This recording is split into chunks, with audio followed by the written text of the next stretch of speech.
வணக்கம் நண்பர்களே. இப்போ நம்ம பார்க்க போகிறது பழைய let battery 12 volt battery use பண்ணாமல் வச்சுருந்தாலோ தொடர்ந்து யூஸ் பண்ணியிருந்தாலோ அது சார்ஜ் ஏறாமல் போயிடும். அந்த பேட்டரியை எப்படி சரி செய்கிறதுன்னு நம்ம இப்போ பார்க்கலாம். பழைய பேட்ரி மோல்டிங் பேட்டரியாக இருக்கும். அதை நம்ம கொஞ்சம் கழட்டும் போது கொஞ்சம் கஷ்டப்பட்டு தான் கழட்டணும்.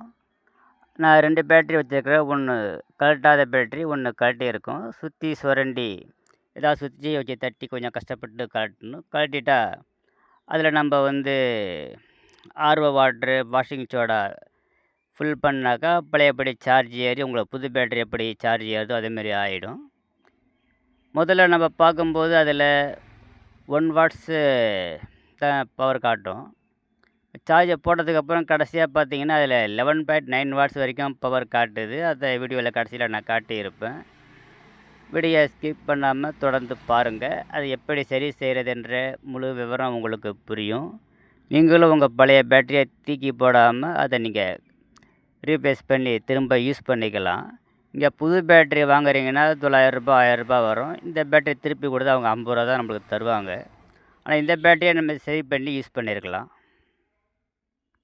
இந்த படத்தில் 2 பேட்டரி இருக்குது. ஒன்று அந்த கழட்டின பேட்டரி, ஒன்று அது கழட்டாத பேட்டரி. வித்தியாசம் தெரியும்.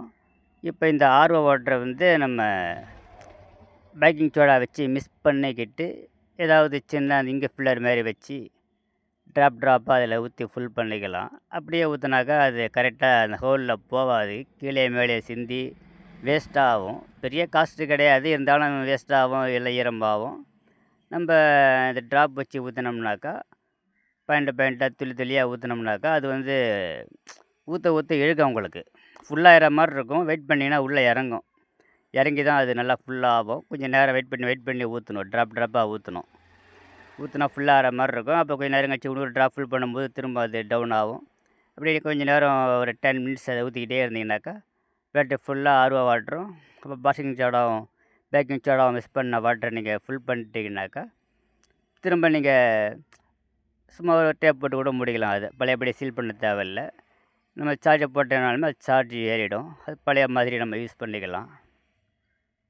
ஃபோட்டோவில் பார்த்தீங்கன்னா 2 பேட்டரி இருக்கும். ஒன்று மோல்டிங் கழட்டின பேட்டரி, ஒன்று கழட்டாத பேட்டரி. இந்த ஹோல் தெரியுது பாருங்கள், மோல்டிங் கழட்டின ஹோல்டு.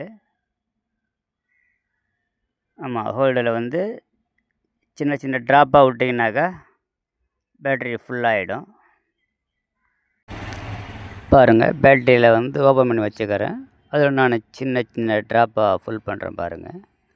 அதேமாரி நீங்கள் 6 ஹோல்ஸ்லேயும் சின்ன சின்ன ட்ராப்பாக ஃபுல் பண்ணணும். ஃபுல்லாக இறங்குற வரைக்கும் ஃபுல் பண்ணணும். அவ்வளோதான், வேறு ஒன்றும் விஷயம் கிடையாது. ஃபில் பண்ணி முடிச்சிட்டா திரும்பவும் சின்ன குப்பி இருக்கும், 6 குப்பி போட்டு மூடிட்டு அதுக்கு மேலே அந்த மோல்டிங் கேப்பை போட்டு மூடி விட்ருணும். ஒரு சின்னதாக டேப் ஒட்டிக்கலாம். பழைய மாதிரி ஃபினிஷிங் வரணும்னு அவசியம் கிடையாது. மூடிட்டா கூட போதும். மூடிட்டு நம்ம இப்போ ஆர்ஓ வாட்டரை ஊற்றிருக்கிறோம். ஊற்றி முடித்த உடனே பழைய பேட்டரியில் உள்ள பவர் என்ன காட்டுதுன்னு நம்ம மீட்டரில் செக் பண்ணி பார்க்கலாம். பேட்டரியை ஃபுல் பண்ணி மூடிட்டு இப்போ நம்ம மீட்டரில் செக் பண்ணி பார்க்கலாம் என்ன காட்டுதுன்னு. இப்போ இதில் வச்சு பார்த்தோம்னாக்கா 1 வாட்ஸுக்கு மேலே நம்மளுக்கு கிடைக்கல. ஏன்னா பழைய பேட்டரி யூஸ் பண்ணாத பேட்டரியாக இருக்கிறதுனால இதில் வச்சு பார்க்கும்போது 1 வாட்ஸுக்கு மேலே காட்டலை. நீங்கள் பார்க்குறீங்க 1 வாட்ஸுக்கு மேலே காட்டலை.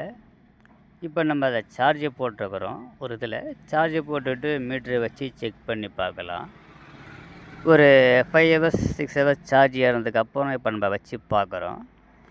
இதில் பார்க்கும்போது 11.9 வாட்ஸ் வரைக்கும் வருது.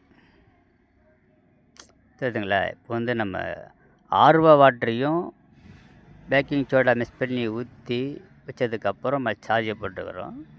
இப்போ 11.9 வாட்ஸ். இது பேட்டரியோட கெப்பாசிட்டியே 12 வோல்டேஜ் தான்.